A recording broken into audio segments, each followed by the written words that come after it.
The American publication, The National Interest, has named the 4 best and most powerful tanks in the world in 2023. The Russian T-14 Armata, the American M1A2 Abrams, the German Leopard 2A7, and the South Korean K2 Black Panther. Why did Korean designers put a mortar into their tank? Is it true that the Armata has the most advanced armor system in the world? Why do all tanks of the present day strive to get a Leopard gun? How did the Koreans, having no experience, created one of the best tanks in the world, in many ways superior to analogues of NATO, Russia, and China? And what is the best tank? Let's find out. The Leopard 2A7 is known for its reliability and high performance in modern conditions. This model was developed in Germany and has an impressive set of features: a powerful engine, high-level armor, advanced electronics, and an advanced fire control system. The Leopard 2A7 is one of the most advanced tanks in the world and has received many positive reviews from experts and soldiers. M1A2 Abrams, developed in the United States. Abrams is also worth mentioning in the discussion of the best tank. Abrams has excellent cross-country capability and armor that make it nearly invulnerable to most weapons. This tank is equipped with advanced communication and control systems, as well as a powerful gun, making it an indispensable piece of military hardware on the battlefield. T-14 Armata is the latest development in the Russian tank-building industry and is characterized by innovative design and advanced technologies. The armor of this model provides high protection against explosions, while the powerful gun allows it to effectively hit targets at long ranges. The T-14 Armata is equipped with an uninhabited turret and automated fire control system, which significantly increases the effectiveness of operations on the battlefield. K2 Black Panther, developed almost entirely by South Korea, is one of the newest and most advanced main battle tanks to date. During the intensive development phase, South Korea researched and combined the best features of foreign designs into one high-performance vehicle. The Koreans, having no experience in creating their own tanks at all, have produced one of the best examples in the world, not inferior to analogues in NATO, Russia, or China, but in many ways superior to them. What is special about the vehicle? Let's understand further. Let's briefly run through the history of tank design and development. In the post-war Germany, the tank industry, which had long-established traditions and a strong production base, was quickly revived and reached the world level. The German Leopard tank, designed as a response to the Soviet tanks of the 1950s, was highly maneuverable and heavily armed, but was quite vulnerable. With the appearance of the first technical solutions that provided effective protection of armor against shaped charge ammunition, German tank builders began to develop a new model of a promising tank. At first, the project, called the MBT-70, was jointly implemented by Germany and the USA, but soon enough the Americans decided to act independently. In 1977, the tank was officially adopted into service, and 2 years later, it began to enter combat units. The tank is still being actively modernized, and its latest model, the Leopard 2A7 Plus, is considered one of the best MBT in the world. Meanwhile, in the USA, the development of a new tank began immediately after the MBT-70 program with Germany. For the first time in the USA, the authorities decided to create a new tank on a competitive basis. General Motors and Chrysler Corporation started preparing their designs. The competitors presented prototype tanks in early 1976. The winner of the competition was determined on November 12, 1976. The winner was a prototype from Chrysler, which was selected to develop the future main battle tank of the U.S. Army. The last stage of testing of the tank was completed in 1980, at which time it was adopted under the designation M1A2 Abrams in honor of General Creighton Abrams, who commanded U.S. forces in Vietnam at the end of the war. The history of the T-14 T-14 is connected with the continuation of the USSR's development of tanks with an uninhabited turret. According to open sources, the development of the T-14 began in 2010. The tank was developed by the Uralvagonzavod Corporation to replace the T-72 and T-90 tanks that are in service and have been modernized a large number of times. The T-95 design was taken as a basis, and the developers were tasked with creating a fundamentally new tank of the next generation. Historically, the South Koreans did not have their own tank industry.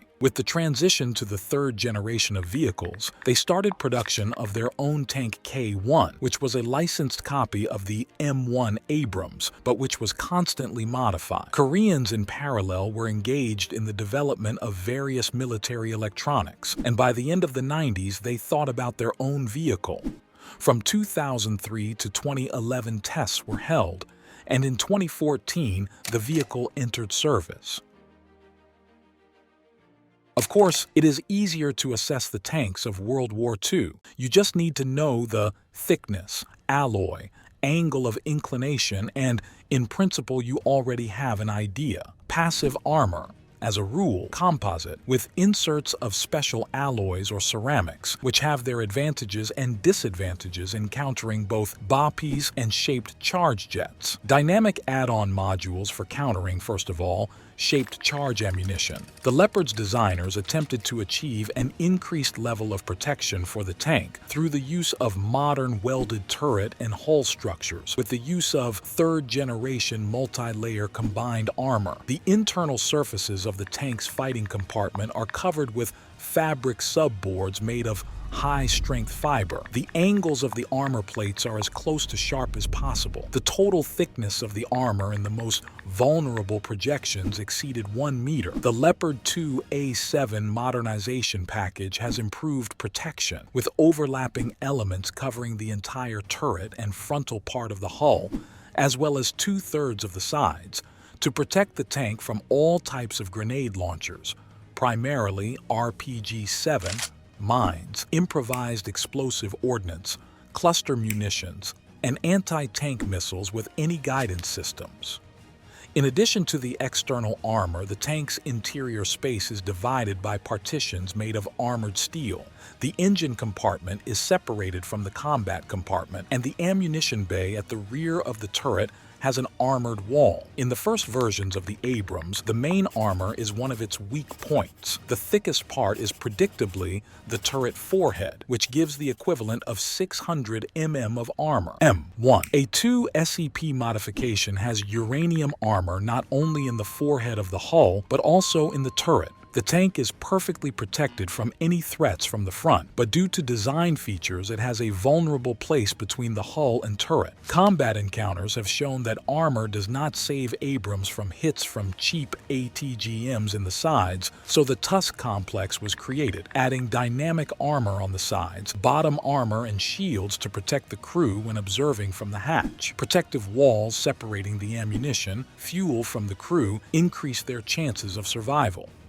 The latest version also has a system of protection against guided explosive devices and the Trophy Active Defense System, which scans the surrounding space for threats. The vehicle's combat capability has been proven in combat conditions. It has survived direct hits from T-72 shells. The ammunition storage area is reinforced boxes behind sliding reinforced doors. Armored partitions protect the crew from the fuel tanks, as in the case of the Leopard. The T-14 is not particularly exotic in passive armor, but they have developed a new steel grade for it. The declared resistance is the equivalent of 1,000 mm armor. The hull roof, unusual for most modern vehicles, is also protected by dynamic armor. The highlight is the Afghanet Active Protection, additionally covering the front and upper hemispheres, as well as dynamic protection Malachit. The active protection provides interception of various munitions on the approach to the tank, blocks the enemy's laser guidance, sets up a smoke screen, and disrupts the enemy's radar. The main distinguishing feature of the Armata is the uninhabited turret. the crew is in a special armored capsule. The new technology made it possible to isolate people from ammunition and fuel, which means that when the vehicle is hit, the probability of crew survival is very high. Equality in passive armor is broken by dynamic and active system. Here the T-14 is ahead, although the gap is minimal. But it should be remembered that many elements of the Abrams and Leopard's defenses have been tested in combat conditions for many years, something the Armata cannot boast of. Its combat experience is almost zero. Let's move on to the Korean. K2 Black Panther has a classic layout. Combat weight of 55 tons. The crew is 3 men. The K2 uses modular combined armor and dynamic blast protection. It is claimed that the frontal armor of the Black Panther can withstand a hit by 120 bops fired from the L-55 Leopard cannon. For protection against guided missiles, a jamming system, similar to the Stora optronic suppression system, is used.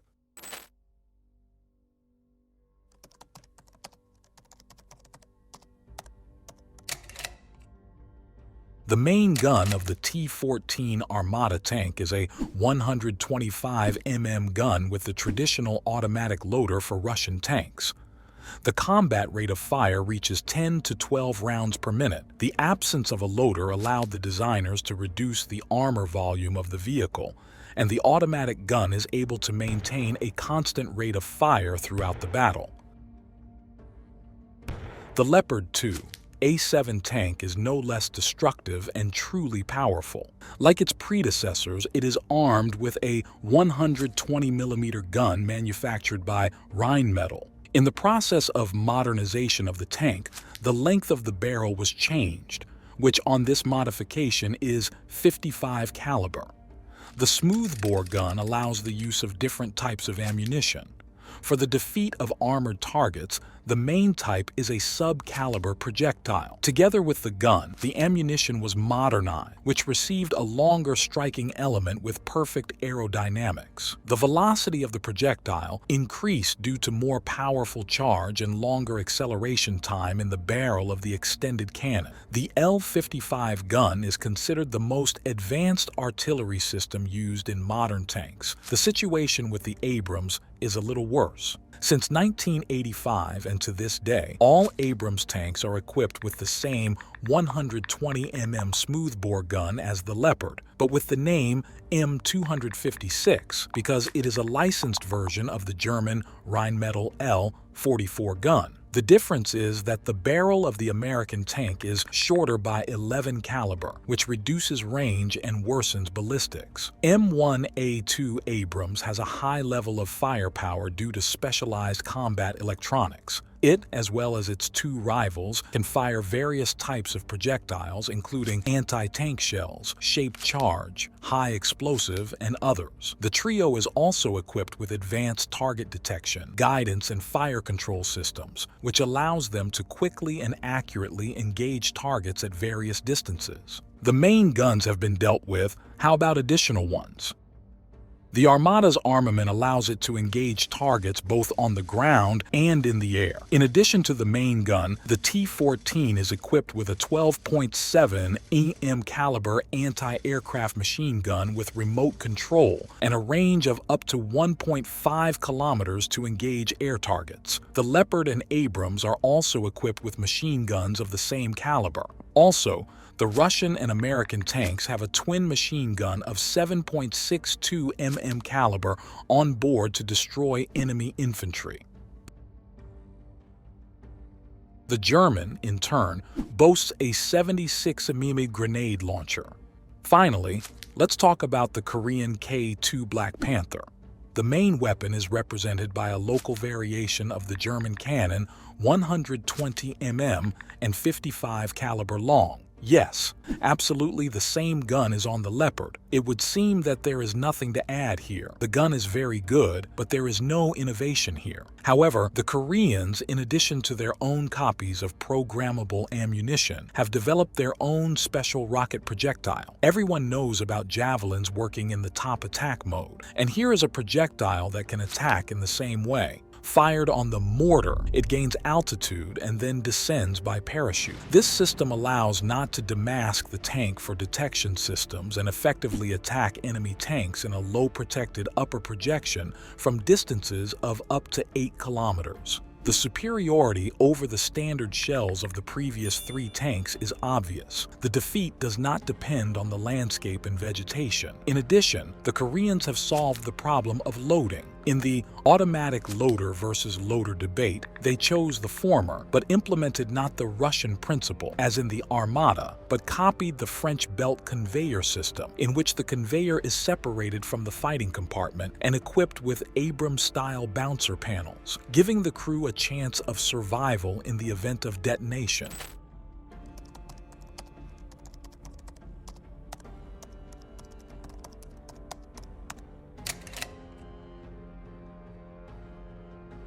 We have collected the most interesting and important features of the discussed technique in this section.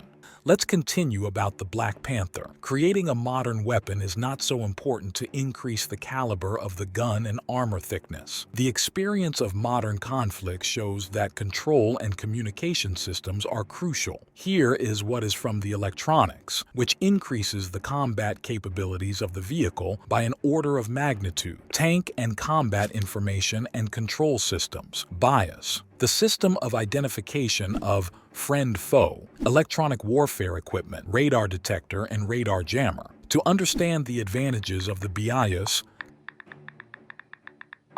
consider this fact. The Black Panther's onboard electronics can point the gun at a target based on external data without manual input of coordinates. In other words, for example, a reconnaissance UAV transmits the coordinates of an enemy tank, and the smart electronics itself, the K2 can move at speeds of up to 70 kilometers per h on the road and maintain speeds of up to 50 kilometers per h in off-road conditions. The tank uses a steerable air suspension equipped with deep weighting with a composite tube for underwater driving, and after 30 minutes of preliminary training, it can overcome water obstacles up to 4 meters deep. As for the American, the SEPV-3 modernization program was publicly announced in 2015 today. It is the most modern version of the Abrams. The American Abrams tank seats a crew of 4. The tank is equipped with a multi-fuel gas turbine tank engine Honeywell with an output of 1,500 GP. The maximum speed is 67 kilometers per hour, but maneuverability is not so good. Abrams is also famous for one of the most modern fire control systems by Hughes Aircraft. The main gunner's sight has a laser rangefinder and thermal imaging camera. Unlike American and Soviet designers, German engineers did not experiment with the propulsion system. The Leopard 2 is powered by a Mercedes-Benz diesel engine. It allows the tank to accelerate up to 70 kilometers per hour. Together with the hydromechanical transmission and automatic gearbox, it gives the vehicle excellent dynamic characteristics. The sights of the tank commander and gunner are included in a single combat control system. It also controls the gun, equipped with a laser rangefinder and an electronic ballistic calculator that takes into account wear and tear factors, barrel deformation, and external conditions. The basic concept of the T-14 Armata tank is increased stealth and connection to the network-centric warfare program. Note that many of the controls and functions of the tank are unknown and unconfirmed. It is not yet known exactly what the tank will be in the final version. Armata is equipped with a turbo diesel engine produced by the Chelyabinsk tractor plant. Engine power up to 1,800 horsepower. A damaged engine under certain conditions can be replaced in 30 minutes. The platform includes active suspension. Sensors read the terrain surface, and the system automatically shifts the track rollers according to the terrain.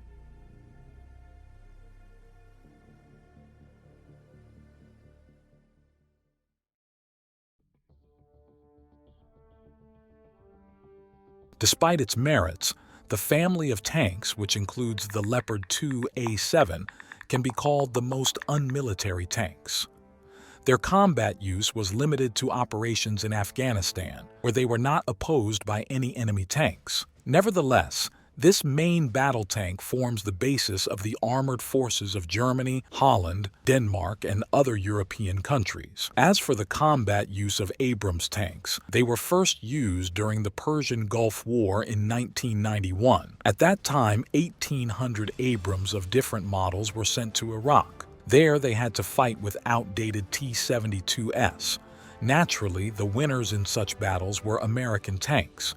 The Abrams received 14 to 18 RPG hits in one battle, but continued to participate in combat operations.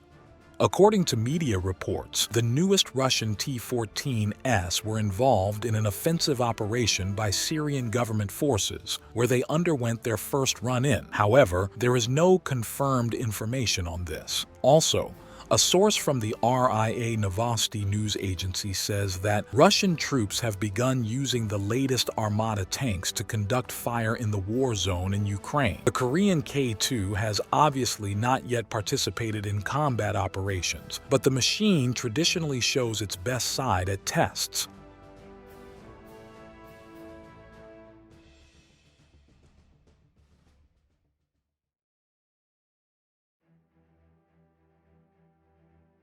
The greater weight of the Leopard may limit its use in some types of terrain.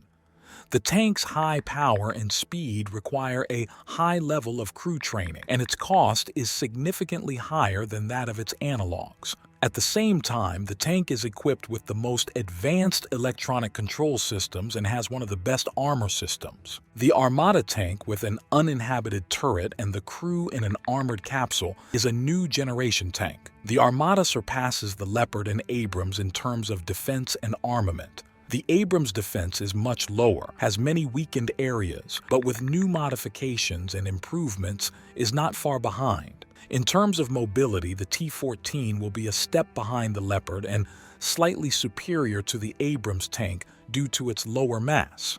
At the same time, it should be noted that the Abrams has already been fitted with the second generation of TIUs, while the Armata is at the testing stage, and the declared characteristics still need to be confirmed. In terms of the possibility of using these tanks in the concept of network-centric warfare, all four tanks are roughly on an equal footing. The Armata is a newer tank and has some advanced capabilities that the Abrams and Leopard do not have. On the other hand, the Abrams and Leopard are well tested by real battles, years of modernization and improvements. Did the Koreans do well? The tank really features the best solutions of the world's tank schools. Here, we have active and dynamic protection, composite armor, radar and REB station, gun with smart ammunition, the possibility of over-the-horizon firing and advanced fire control system. The K2 has not become the most expensive tank in the world for nothing.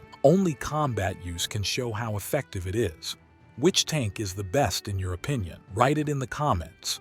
If you liked this video, don't forget to like and subscribe to the channel. Also, enable notifications so as not to miss new releases.